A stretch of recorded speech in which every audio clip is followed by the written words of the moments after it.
চৈত্র মাসের নিকষ কালো রাত, ঝালক দিয়ে সাজানো একটি বিয়ে বাড়িতে বিরহের করুণ সানাই বাজছে। বাড়ির উঠানে একজন তরুণীর লাশ শোয়ানো রয়েছে খাটিয়ায়। মেয়েটির নাম সুশীলা। আজ তার বিয়ে হওয়ার কথা ছিল। ঘুটে অন্ধকার চারদিকে, চরাচর ছেয়ে গেছে নিকষ কালো মেঘে। থেকে থেকে ভয়ঙ্কর শব্দে বিজলি চমকাচ্ছে। যে কোনো মুহূর্তেই আকাশটা মাটির উপর ভেঙে পড়বে যেন। এমন পরিস্থিতিতে একটা লাশের খাটিয়া কাঁধে বয়ে হেঁটে চলেছে চারজন লোক। কারো মুখে কোনো কথা নেই। পাথরের মতো মুখ করে পায়ে পা মিলিয়ে তারা এগিয়ে যাচ্ছে সামনের দিকে। আরো মাইল চারেক পথ পাড়ি দিতে হবে তাদের। পোড়াদহের শ্মশানে নিয়ে যেতে হবে লাশটাকে। সেখানেই সৎকার হবে হরনাথের মেয়ে সুশীলার, যে বিয়ের রাতে অপমানে গলায় ফাঁস দিয়েছে মেয়েটা। উঁচু বংশের ছেলের সাথে নিজের একমাত্র মেয়ের বিয়ে ঠিক করেছিলেন হরনাথ। ধার কর্জ করে বেশ কিছু টাকাও জোগাড় করেছিলেন ছেলেপক্ষের যৌতুক মিটাবার জন্য। কিন্তু বিয়ের লগ্ন পেরিয়ে গেলেও বরপক্ষ আসে না বিয়েতে। হরনাথ খোঁজ নিয়ে জানতে পারেন মোটা টাকা যৌতুক পেয়ে ছেলেটা অন্য আরেক জায়গায় গেছে বিয়ে করতে। শুনে কান্নায় ভেঙে পড়েন হরনাথ।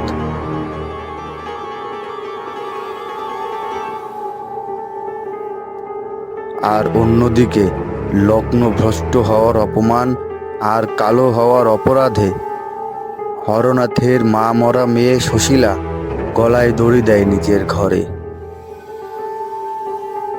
পথ পেরিয়ে হরনাথ আর তার সঙ্গী সাথী জঙ্গলের রাস্তায় ঢোকে। শ্মশানটা জঙ্গলের শেষ মাথায় হওয়ায় শ্মশানের নামের সাথে মিলিয়ে জঙ্গলটাও পোড়াদহের জঙ্গল নামে পরিচিতি পেয়েছে।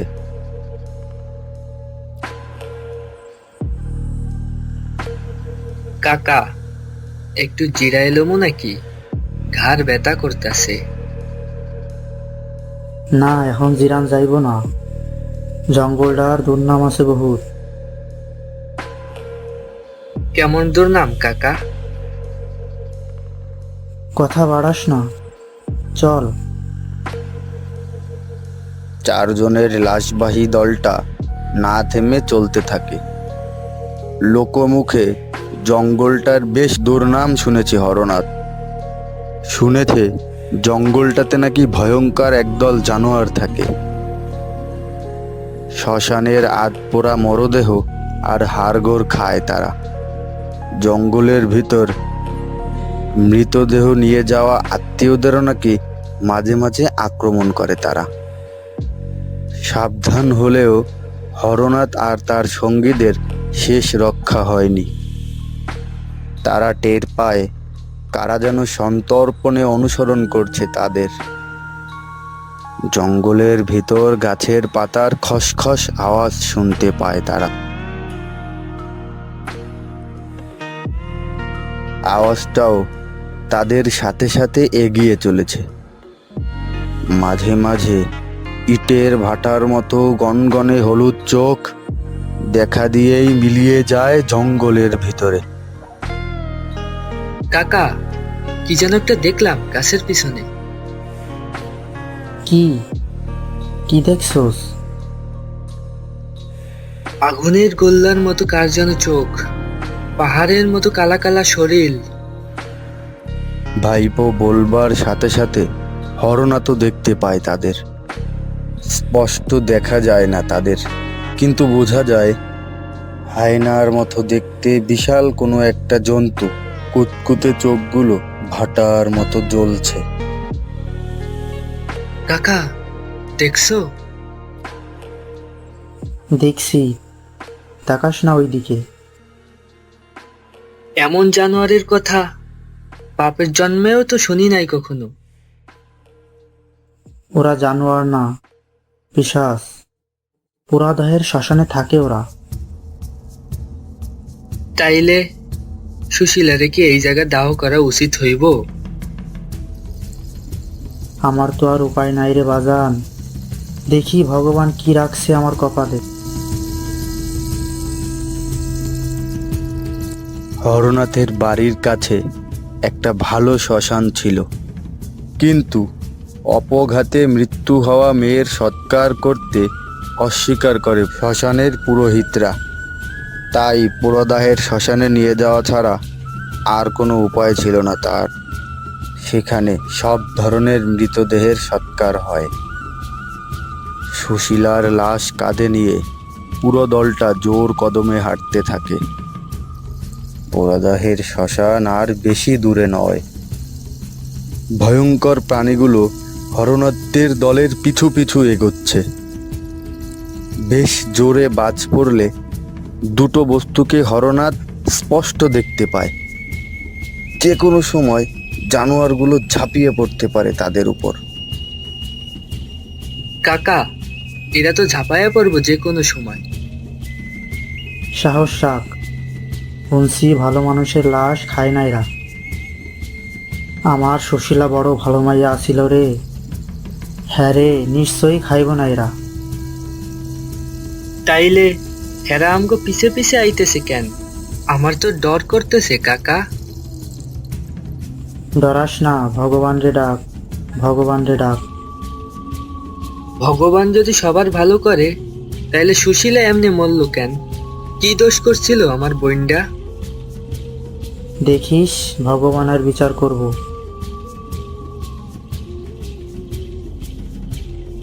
হরনাথ জানেই না ঈশ্বর তার বিচার এর মধ্যেই সম্পূর্ণ করে ফেলেছেন। নৌকা নিয়ে বরযাত্রা করবার সময় নৌকায় বাজ পড়ে সুশীলার হবু জামাই আর দুজন সহ 3 জন মৃত্যুবরণ করেছে। তবে এখানেই শেষ নয়, ঈশ্বরের বিচার আরও একটু বাকি আছে। হরনাথের লাশবাহী দলটা সতর্ক ভঙ্গিতে একটু একটু এগোতে লাগে। জন্তুরূপী কুৎসিত পিশাচগুলোকে এখন আর কোথাও দেখা যাচ্ছে না। হঠাৎ করেই কোথায় যেন উধাও হয়ে গেছে তারা। সুশীলার মৃতদেহ কিংবা 4টে জীবিত মানুষের চাইতেও অন্য কোনো উৎকৃষ্ট খাবার তারা যেন পেয়ে গেছে ইতিমধ্যে। ভাগ্য তাদের সহায় হয় শেষ পর্যন্ত। একটু পরেই তারা শ্মশানের খোলা চত্বরে প্রবেশ করে।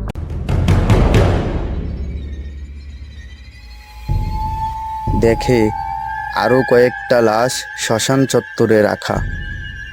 লাশগুলো ছিঁড়ে ছিঁড়ে খাচ্ছে পিশাচরূপী জানোয়ারগুলো।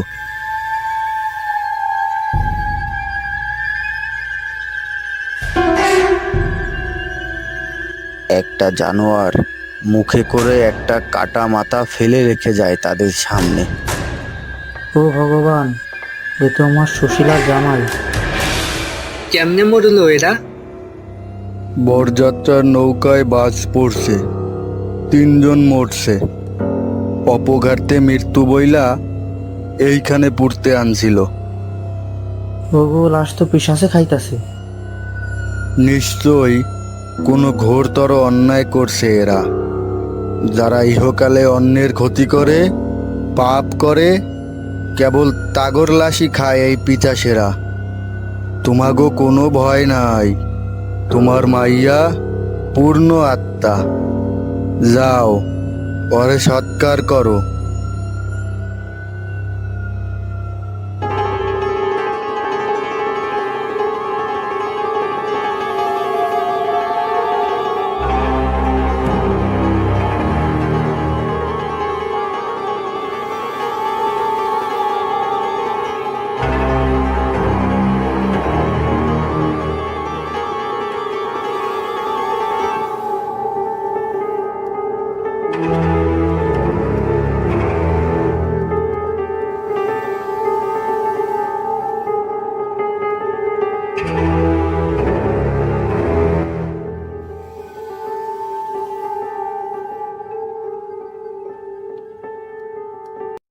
প্রতি সপ্তাহে নতুন নতুন ভূতের গল্প দেখতে রূপালী টোনস চ্যানেলটি সাবস্ক্রাইব করুন, সেই সাথে বেল আইকন প্রেস করতে ভুলবেন না।